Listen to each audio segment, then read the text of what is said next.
Welcome to Fun Facts Daily, your source for just the good stuff. Monday through Friday, we're bringing fun facts and news you can use, all carefully curated to uplift and inform. So give yourself a break, relax, and learn something awesome in just a few minutes every day. Hi everyone, thanks for tuning in to Fun Facts Daily. I'm your host Kyle Wood. Today we'll be learning all about the iconic American rock band, the Beach Boys. But before we get into the facts, let's warm up our brains with a little challenge to see if you can tell fact from fiction. Consider this. Despite their name and their catalog of songs that created the entire surf rock genre, only one member of the Beach Boys was actually a surfer. Is this a fun little irony in music history, or just a rumor that's been floating around for decades? What do you think? We'll find out at the end of the episode.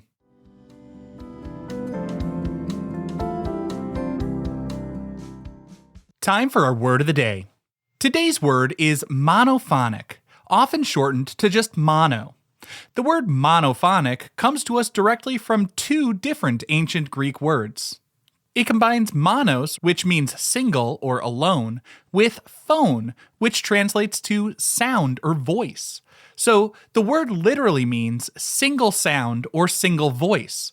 In sound recording, monophonic describes a system where all the sound signals are mixed together and routed through a single channel.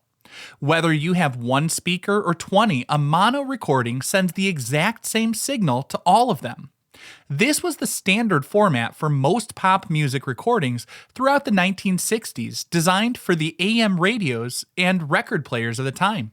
This word is crucial to the story of the Beach Boys because Brian Wilson, who was deaf in his right ear, composed and produced his greatest masterpieces, including the entire Pet Sounds album, specifically for mono. He felt that mono was the truest representation of his vision, allowing him to perfectly balance every instrument and voice into one powerful, focused stream of sound. While stereo versions were released later, many fans and critics still believe that listening in mono is the way to hear the music exactly as Brian intended.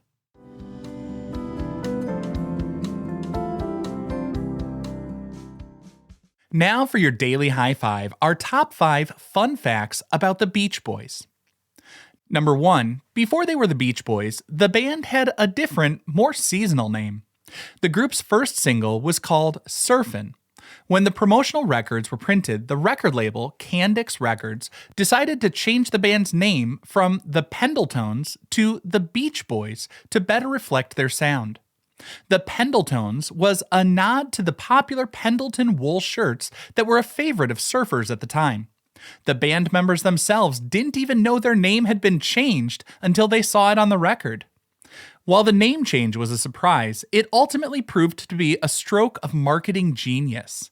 The name The Beach Boys perfectly encapsulated the sun-drenched, carefree image that their music projected. It helped them to stand out in a crowded music scene and became synonymous with the Southern California lifestyle that they celebrated in their songs.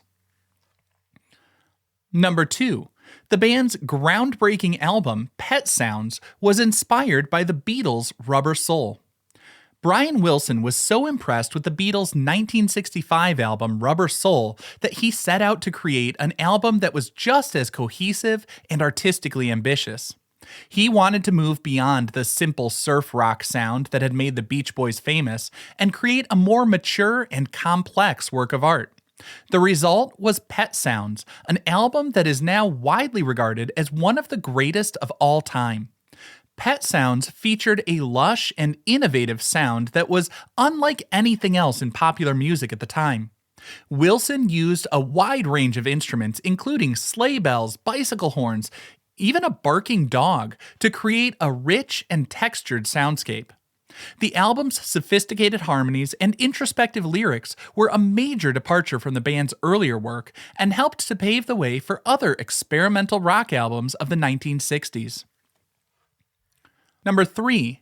The Beach Boys had a surprising connection to Charles Manson, of all people. Before he became infamous as the leader of the murderous cult, Charles Manson was an aspiring musician. For a brief period in 1968, he was acquainted with Dennis Wilson, the Beach Boys drummer. Manson and his, quote, family even lived in Wilson's home for a time. The Beach Boys even recorded a song written by Manson called Cease to Exist, but they made some major changes, including retitling it to Never Learn Not to Love. And they released it as a B-side, and that was about it.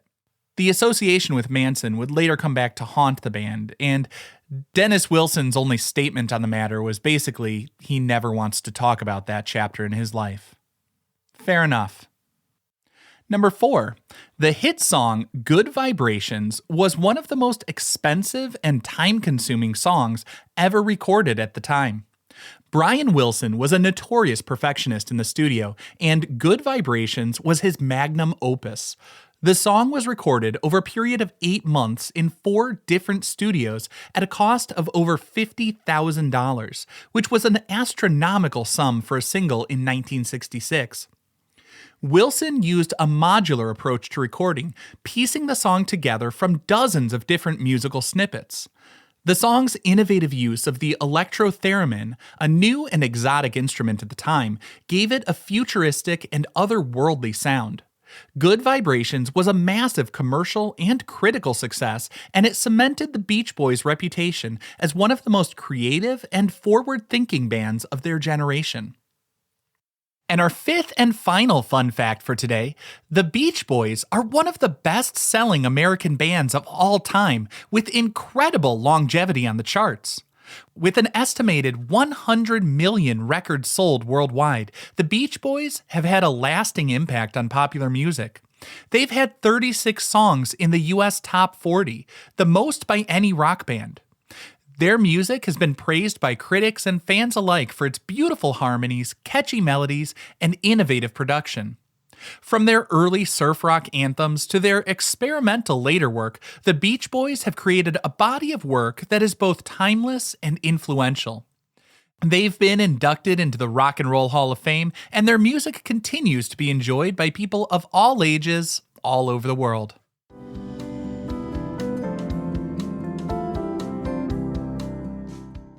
Now for some news you can use.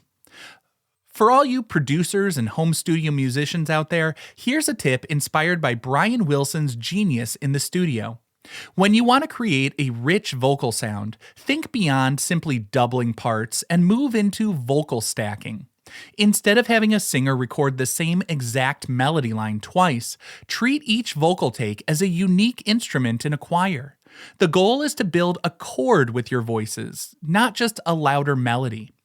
Start with your lead vocal melody. Then, instead of doubling it, have the vocalist sing a new part a third above the main melody.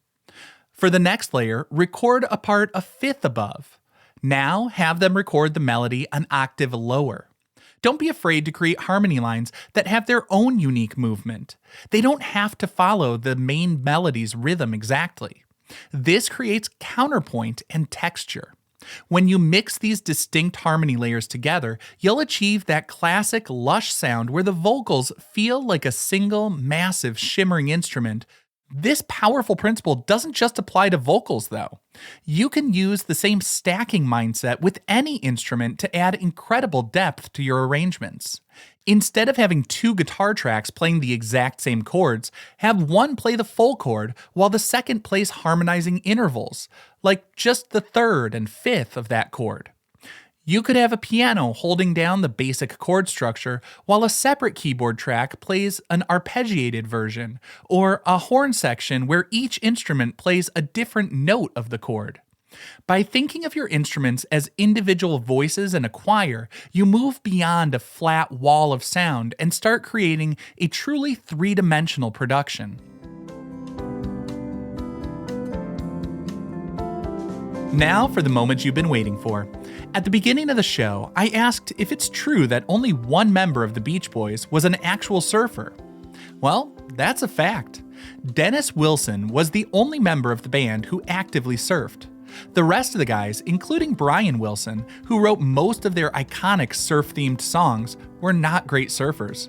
Brian's inspiration for songs like Surfin' USA and Surfer Girl came from observing the surf culture in Southern California, not from personal experience riding the waves. Now, I hope you enjoyed learning about the Beach Boys with me today. Be sure to tune in every weekday for even more fun facts. Fun Facts Daily is an Airwave Media podcast. It was written, recorded, mixed, and edited by me, Kyle Wood. Thanks for sharing a part of your day with me. Be sure to follow Fun Facts Daily on your favorite podcast app so you can keep the good stuff coming your way every day. And if you like the show, please do me a favor and leave a kind rating, review, or just tell your friends about it.